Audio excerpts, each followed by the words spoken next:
Chapter 7. Apollonia.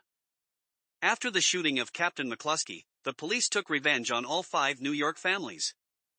The 5 Families' War of 1946 had begun. But Michael wasn't there. He was hiding thousands of miles away, in Sicily. He was staying with Don Tomasino, a friend of his father's and a godfather himself.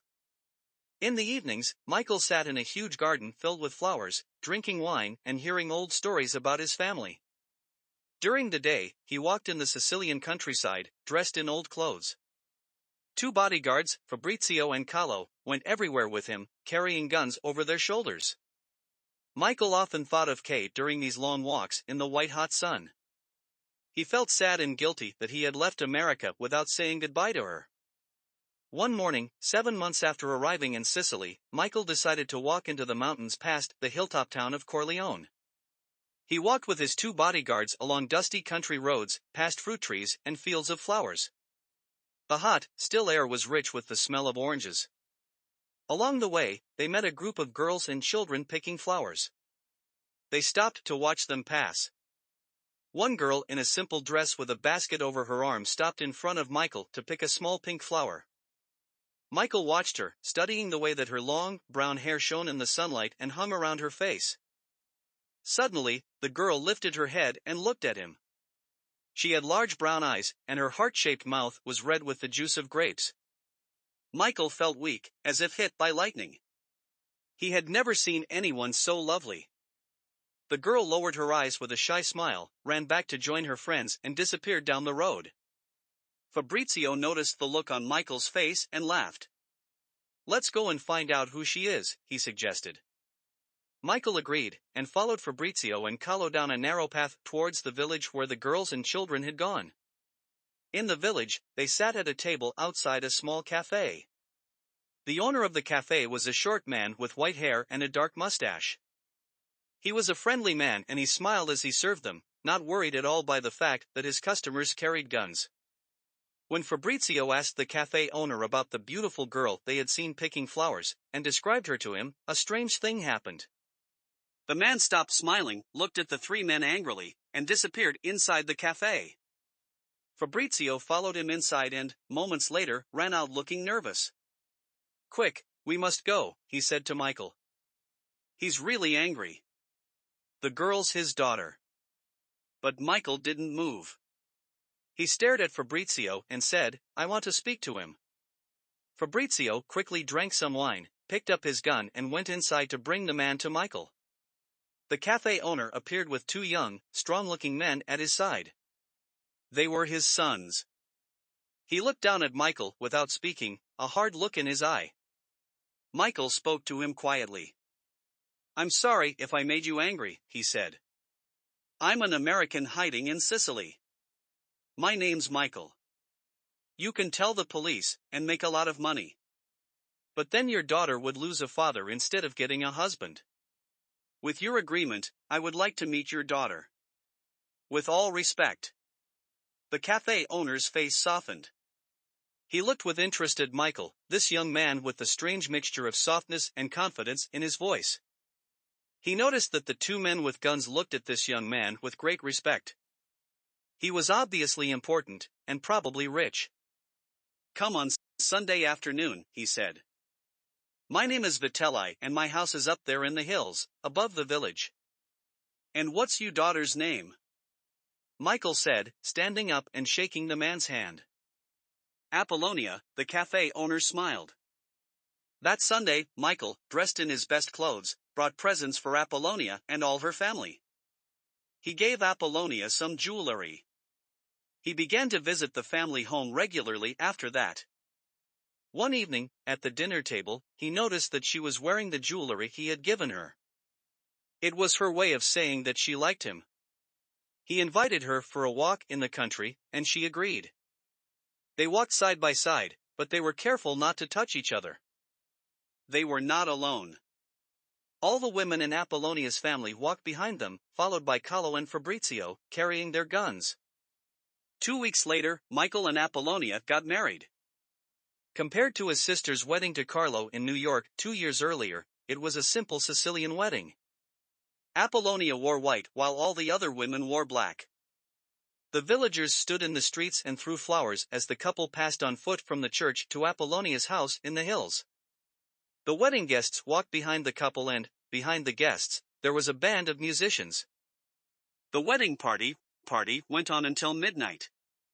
Then Michael took Apollonia away and drove her to Don Tomasino's house outside Corleone. Chapter 8. A Bridge Too Far. 2 years after their wedding, Connie and Carlo Rizzi were not happily married. Carlo drank a lot and saw other women. Connie shouted at him all the time, and Carlo used to hit her.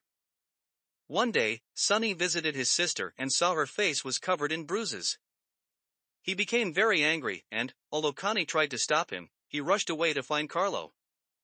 He found Carlo sitting outside the betting shop where he worked. Sonny jumped out of his car and ran quickly towards him. Carlo tried to escape, but Sonny dived and caught him by the ankles, pulling him down with a crash.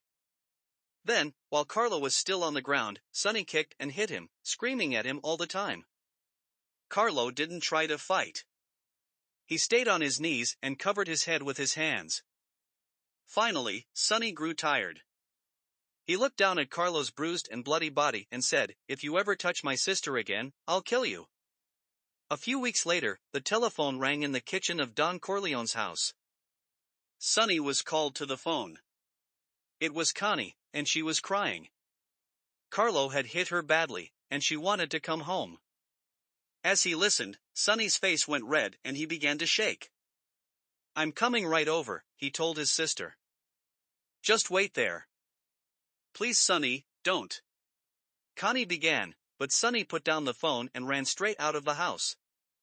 Tom Hagen tried to stop him, but Sonny refused to listen. As Sonny drove quickly out of the gates, Tom told 2 bodyguards to follow him. Between Long Island and the city of New York, there was a kind of bridge.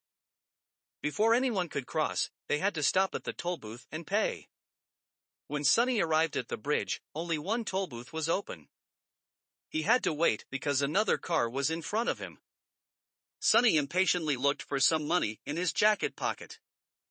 The car in front of Sonny drove forward a little way and stopped. Sonny drove up to the toll booth. He gave the man inside his money and tried to drive away, but the car was still in front of him. The man in the toll booth dropped the money and bent down to pick it up. From the corner of his eye, Sonny noticed something moving in the empty toll booth on his right. He looked round and saw 4 men standing in the windows looking at him. At the same moment, 2 men got out of the car in front and began to walk towards him. They were carrying machine guns. Sonny thought about driving backwards, but he was too late. In the second before anything happened, Sonny knew that he was a dead man.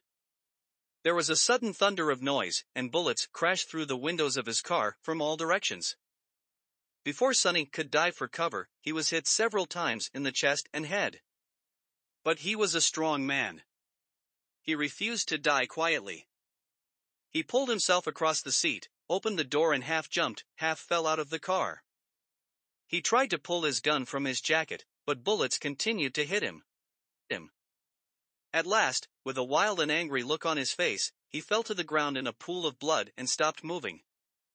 By the time the bodyguards that Tom had sent to follow him arrived, Sonny Corleone, eldest son of Vito Corleone, was dead, and his killers were gone.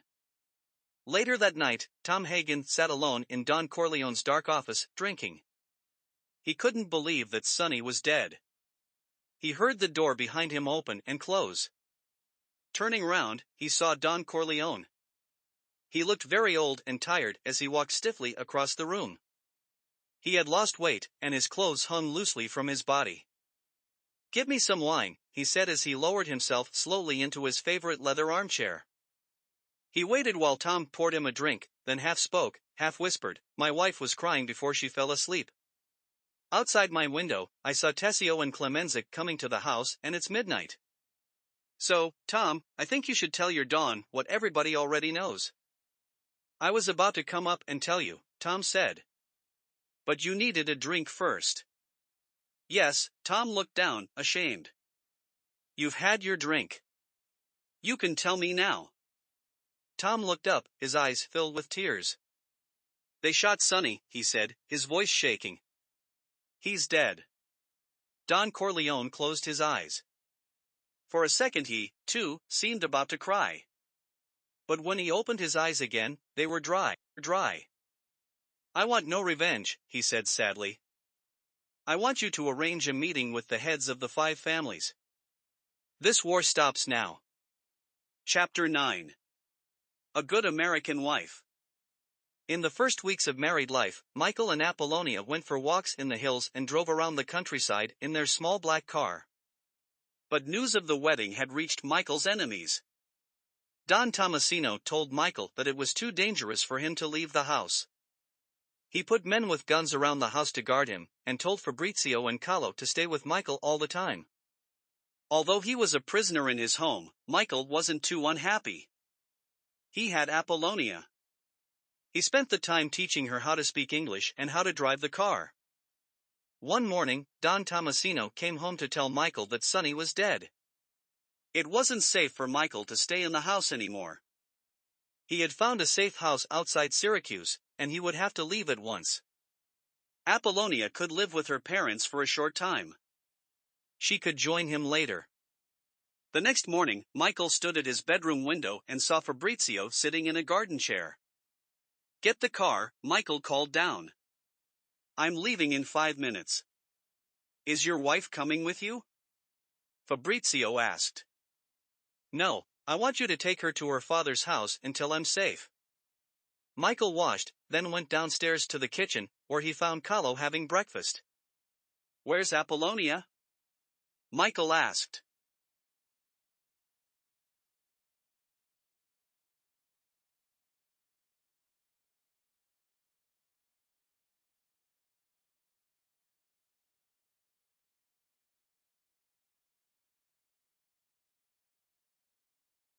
She's in the car, Carlo said, his mouth full of bread. You'll get a surprise. She's driving it alone. She'll make a good American wife. Michael smiled and went outside. Apollonia was sitting in the car, her hands on the wheel. She laughed and waved at him. But Michael was annoyed to see Fabrizio about to disappear through the garden gates. Fabrizio! Where are you going? Michael called. Fabrizio looked over his shoulder at Michael, then continued to walk quickly away. Michael watched him go, confused at first.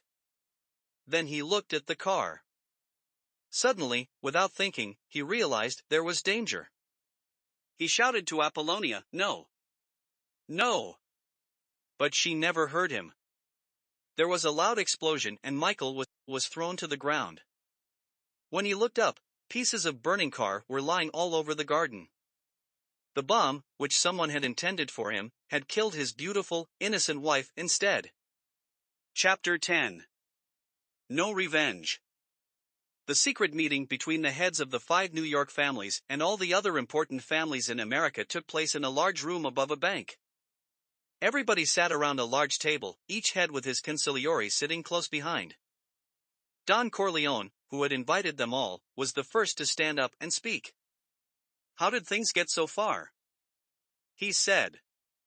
It's so unnecessary. He looked at the small man with dark, oily hair and shadows under his eyes who was sitting opposite him. Talia, you've lost a son. I've lost a son too. Why can't we stop this foolish war now before more people die? A handsome man with silver hair who sat at one end of the table began to speak. This was Barzini.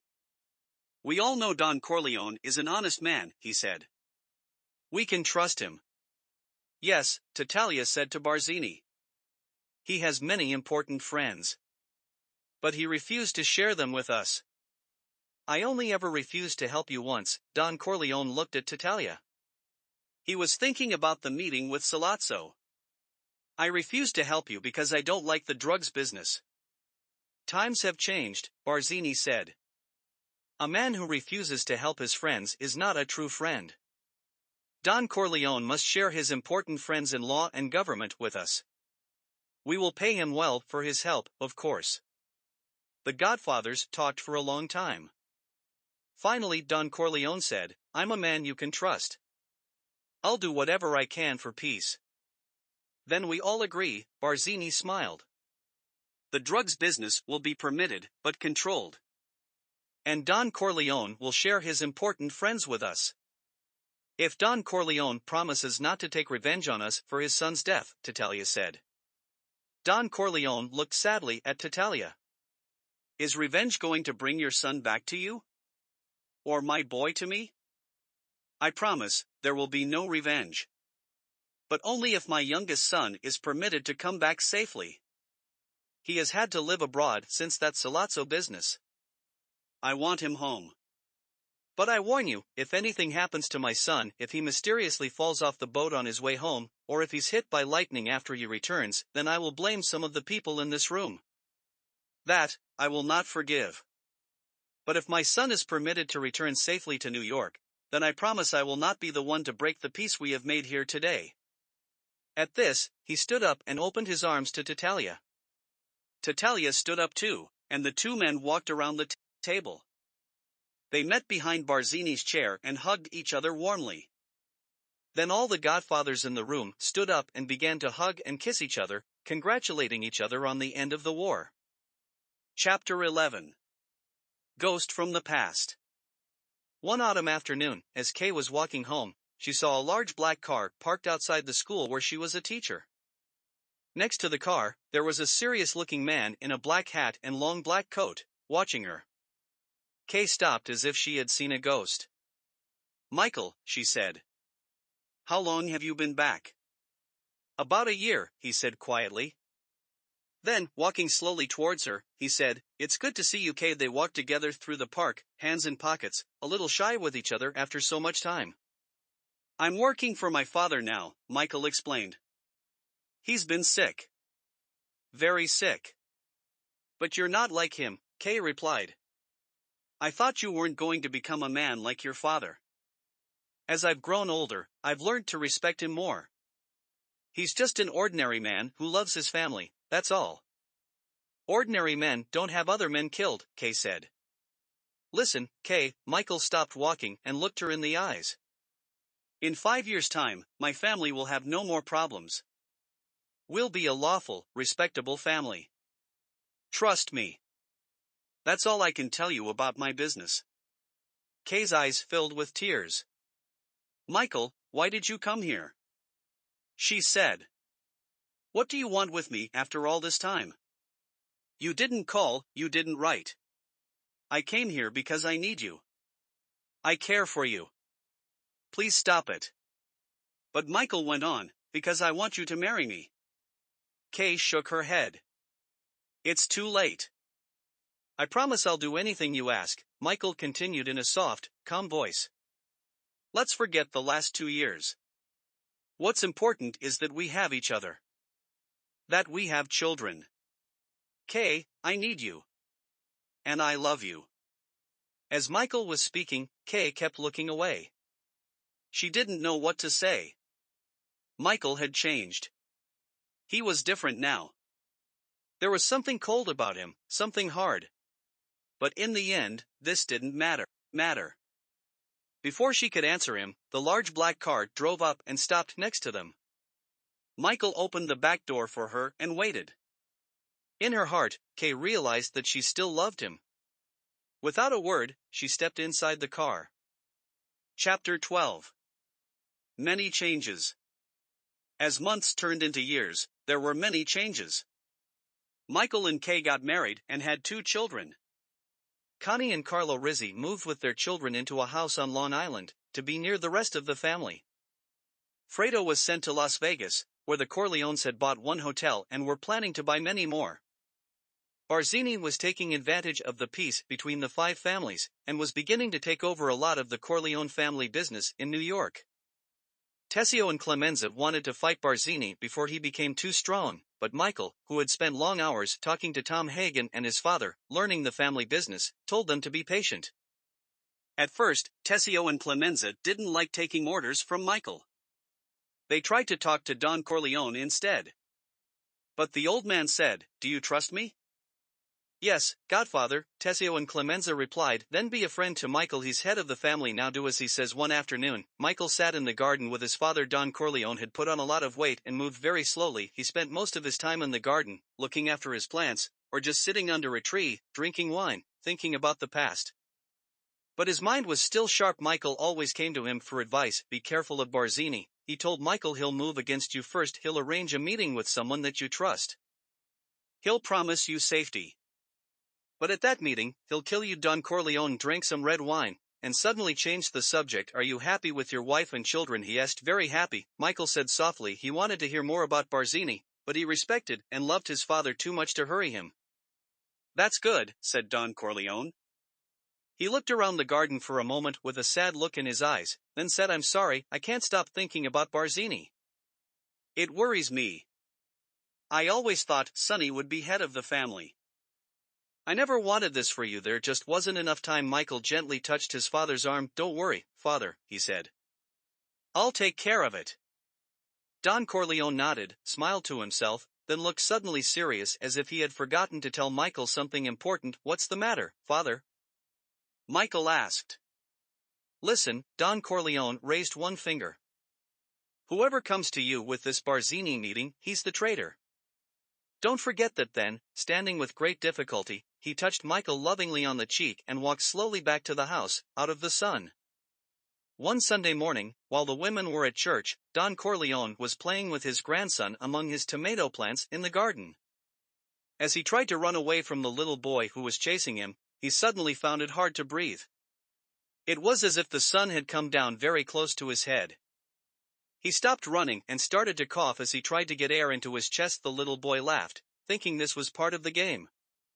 Don Corleone bent forward, coughing more and more, and then he felt it, an explosion of fire inside his chest. With a cry of pain, he fell back among his tomato plants, dead. All his life, people had tried to kill him. They had failed. In the end, Don Vito Corleone died a natural death, playing with his grandson in his garden on a peaceful Sunday morning. Chapter 13. Traitor. At the funeral, Michael sat with his family as people walked past, one by one, throwing flowers onto his father's grave. Michael studied their faces carefully. Clemenza, Tessio, Enzo the butcher, Johnny Fontaine, all the people that his father had helped in his long and dangerous life. Some of his enemies were at the funeral too. Barzini threw a red rose onto the grave, and lowered his eyes respectfully in Michael's direction. Michael stared at him coldly as he turned and walked away. A few minutes later, Tessio walked up to Michael and whispered something in his ear. Michael stood up and walked away from the grave to hear what Tessio wanted to say. Barzini wants to arrange a meeting, Tessio said. He says we can solve all our problems. Did you talk to him? Yes, I can arrange everything, trust me. Michael looked at Tessio. He had known him all his life. He had always been like an uncle to him, but Michael remembered his father's words, whoever comes to you with this Barzini meeting, he's the traitor, and he felt a great sadness in his heart. All right, Michael said quietly, and he returned to his seat by his father's grave. He told Tom, who was sitting next to him, about his conversation with Tessio. Tom shook his head sadly. I always thought it would be Clemenza, he said. No, said Michael, this is a clever move, and Tessio's cleverer than Clemenza, but I'm going to wait. I've decided to be godfather to Connie's baby, and then I'm going to meet Barzini, Tattaglia, and all the heads of the 5 families. He watched Tessio, who was standing some distance away, shaking hands and talking with Barzini. He hadn't told Tom the whole truth. Tom was not a consigliere anymore, so he didn't know everything in the way that he used to. The truth was that Michael had already decided to kill all his enemies. Chapter 14. Michael Rizzi, go in peace. As Michael walked into the church with Kay, Connie, Carlo and the rest of the family, his men were all over New York, getting ready to kill his enemies. Pete Clemenza kissed his wife goodbye and left the house carrying a large flower box under his arm. Michael's personal bodyguard, Albert Neri, was putting on a policeman's uniform. Clemenza's close friend, Rocco Lampuan, was sitting with his eyes closed in a large hotel, while a man gave him a shave. 2 other men who worked for the family were checking their machine guns in a small apartment room somewhere in a cheap part of the city. Kay stood in the church, Connie's baby sleeping in her arms. The priest spoke Latin and touched the baby's cheeks and mouth with water. Then he asked Michael, do you believe in God the Father, the maker of heaven and earth? Do you believe in Jesus Christ? Michael said, I do. Albert Neri was standing on the pavement in his policeman's uniform. He was talking to the driver of a car which was parked in front of the Plaza building, trying to make him move away. The driver shook his head and refused to move. Pete Clemenza was running up a lot of stairs in a dark hotel, the flower box under his arm. His fat face was hot and red, and he was very short of breath. Rocco Lampuan checked his face in the mirror, paid the man in the hotel who had given him the shave, and calmly walked out of the door. The two men with machine guns looked at each other and, without a word, walked out of their apartment. The baby in Kay's arms woke up and began to cry. He didn't like the water on his face. Barzini appeared at the top of the steps of the Plaza building with his bodyguard. Looking down, he saw his driver arguing with a policeman on the pavement, so he sent his bodyguard down to find out what the problem was. Rocco Lampuan waited near the desk in the hotel entrance and smoked a cigarette. Pete Clemenza reached the top of the stairs and rested against a wall outside a lift, completely out of breath. Michael Francis Rizzi, the priest, spoke to the crying baby. "Do you refuse Satan and everything that Satan does?" Clemenza waited outside the lift. Suddenly, the doors opened and a small, thin man with silver hair, a red flower in the buttonhole of his expensive suit, stepped out. It was Cuneo, one of the New York Godfathers who had been at the meeting with Don Corleone 3 years before. He stopped when he saw Clemenza, a look of confusion on his face. Clemenza lifted his short, fat leg and kicked Cuneo hard in the stomach. Cuneo fell backwards into the lift. Clemenza quickly opened his flower box and took out a large shotgun. He pointed it at Cuneo and fired. "I do refuse Satan," Michael spoke quietly to the priest, answering for the baby. "And everything that Satan does." The baby went on crying. A man in a white suit walked past the desk where Rocco Lampuan was waiting. He was on his way out of the hotel. This was Strachey, another New York Godfather. As he was halfway through the revolving doors, Lampuan ran from the desk and locked the door to stop it turning. Strachey was caught inside. He tried to push, but the doors wouldn't move. He hit the glass with his hands. He turned round and found himself face to face with the end of Rocco Lampuan's gun. He put his hands up and pressed himself against the door behind him. Rocco fired, and the bullets crashed through the glass of the door straight into Strachey's heart. Philip Tattaglia had left his bodyguards outside in the street while he had a secret meeting with his girlfriend in a small room in a cheap part of New York. This was his last mistake. As he was kissing her, the door burst open and two men with machine guns rushed in. As Tattaglia looked around for his gun, the girl jumped to her feet and screamed. The gunman opened fire and Tattaglia and the girl fell back in a shower of bullets. Then the gunmen left as suddenly as they had appeared, leaving behind them a smoke-filled room and two dead bodies in a pile of torn and bloody bedclothes. The priest held a silver spoon above the baby's head and let drops of water fall onto the baby's face. "In nomine Patris, et Filii, et Spiritus Sancti," the priest said. Barzini's bodyguard ran down the steps of the Plaza building and called to the policeman, who was writing something in his notebook. The policeman put away his notebook, took out his handgun and shot the bodyguard dead. The driver of the car put up his hands, but there was no pity in Albert Neri's heart. He killed him too. Barzini, who was halfway down the steps, turned and began to walk quickly back up towards the building. He was a proud man. He never liked to run too fast for anything, not even when his life was in danger.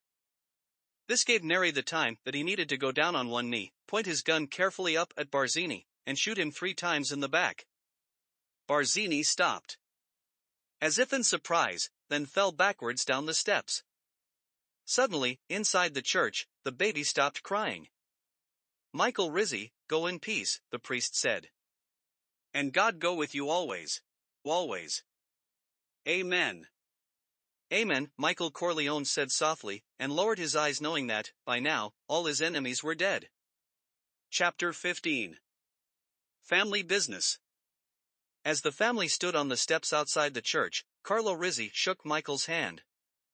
"Thank you, Godfather, thank you," he kept saying, tears of happiness in his eyes. "I was pleased to do it," Michael said, then added, without smiling, "Now, Carlo, could you go and wait for me in the house? I'm afraid we can't go with our families to visit Las Vegas today. We'll have to wait here for a couple of days." You can join Connie and your children then, okay? Okay, Carlo said. He knew better than to show he was unhappy. Michael had been very good to him. He had welcomed him into the family, he had been godfather to his son. He did whatever Michael wanted him to do. He never argued. When Carlo had gone, Michael kissed his wife and his sister, and left them on the steps outside the church. He had more business to take care of. Tessio was ringing Barzini's office from the wall phone in Tom Hagen's kitchen, not knowing that Barzini was already dead. Tell Barzini we're on our way to Brooklyn, he said. After the call, he turned to Tom, who was waiting for him, and said, I hope Mike gets what he wants from the meeting tonight. I'm sure he will, Tom nodded seriously. He followed Tessio out of the house. They were halfway across the street to Michael's house when they were stopped by a bodyguard. The boss says he'll come in another car, the man said. He says you two can go before him. Tessio looked worried. He can't do that, he said, turning to Tom. That spoils all my arrangements. 3 more bodyguards appeared from nowhere and stood around him. Then Tom said gently, I can't go with you either, Tessio. Tessio understood everything immediately. He knew that he was going to die for trying to betray Michael. He looked at Tom sadly and said, Tell Mike it was only business. I always liked him. He understands that, Hagen nodded. Tessio paused for a second. He was a brave man, but he couldn't stop himself from showing Tom a moment of plain, human weakness. Tom, can you help me? He asked. As a friend? Tom shook his head and looked away. He didn't want to show his feelings, but inside he felt sick. Tessio had always been the best soldier in the Corleone family. I'm sorry, Tessio, I can't do that, he said, and walked away. Tom watched from his window as the 4 bodyguards led Tessio towards a waiting car and drove him away for his meeting, not with Barzini, but with death. Carlo Rizzi was sitting in his front room, making a phone call, when something made him turn round. Michael was watching him from the doorway. Tom Hagen and a bodyguard were standing quietly behind him. Carlo saw the icy look in Michael's eyes, and he felt his whole body go weak. Carlo, you have to answer for Sonny, Michael said. Carlo didn't answer. He stood up, pretending not to understand. You betrayed Sonny, Michael continued in a cold, flat voice. Did you really think you could fool a Corleone? You played a game, didn't you? You made Sonny angry by hitting your own wife. You knew that he'd come to help her. Carlo began to shake with fear. I promise you, on my son's life, I'm innocent. Mike, don't do this to me, please. But Michael calmly made him sit down next to him. Barzini's dead, he said quietly, not taking his eyes off Carlo's frightened face. Philip Tattaglia's dead too. Cuneo, Strachey, they're all gone. Today, I'm taking care of all family business. So don't tell me you're innocent. Don't lie to me. Carlo started to cry, but he didn't say anything. Tom Hagen gave him a drink, and Michael put a brotherly arm around his shoulder. Don't be afraid, he said. I'm not going to kill you. You're my sister's husband. I'm your son's godfather. No. I'm going to throw you out of the family business. I'm putting you on a plane to Las Vegas to join your family. I want you to stay there. That's going to be your punishment. Now please, don't tell me you're innocent, because that insults my intelligence. It makes me very angry. Tell me what happened. Who killed Sonny? Barzini or Tattaglia? Carlo stopped crying and looked up with a sudden feeling of hope. He saw Michael's eyes close to his. They looked warm and full of forgiveness. He swallowed the rest of his drink and smiled at Michael with a grateful look in his eyes. It was Barzini, he said quietly. Good.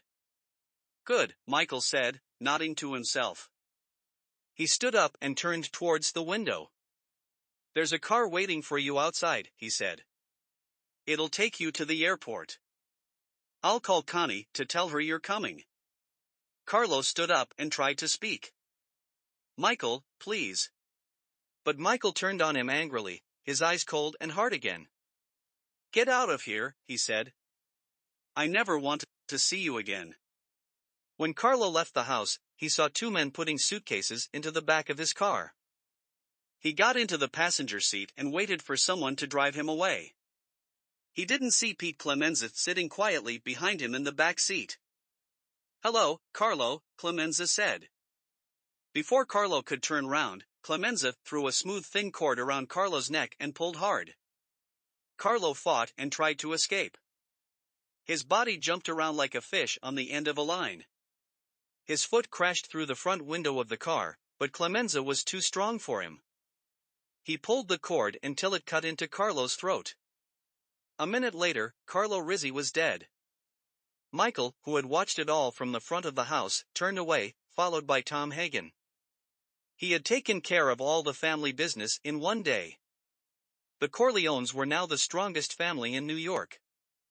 He had reason to feel proud. When Connie heard that her husband was dead, she flew back at once to see Michael. She ran straight into his office and screamed at him, "You killed my husband. You waited until Papa died and then you killed him. You blamed him for Sonny. You always did. Everybody did. You never thought about me.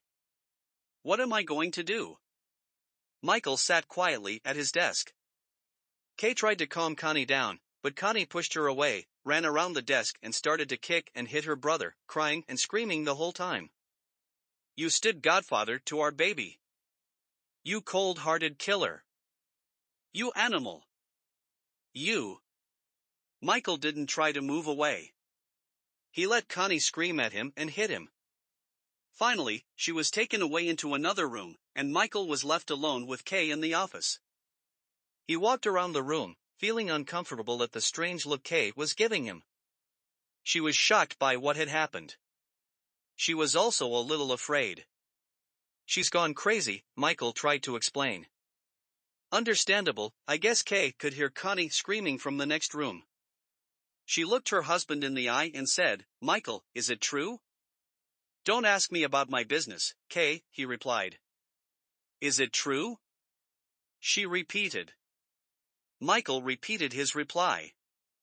When she asked him for the third time, he crashed his hand down onto the desk. Enough! He shouted. Kay lowered her eyes and bit her lip. Finally, Michael said, All right. This one time. I'll let you ask me about my business. Is it true? She whispered. Michael looked at Kay. He stood completely still. Then he shook his head and softly answered, No. Kay was so happy that she almost started crying. She ran up to her husband and hugged him. A few minutes later, she moved back and looked at him. I guess we both need a drink, she tried to laugh. She left the office to get a drink. She was about to take the two glasses back into the room when she saw several men entering the office from another door. One of them was Pete Clemenza, the funny little fat man she had first seen dancing at Connie's wedding many years before. She watched in silence as he lowered his head, kissed Michael's hand and said, in a deep, respectful voice, Don Corleone. Then someone gently closed the door, and Kay was left outside, alone. Her new life as the Godfather's wife had only just begun.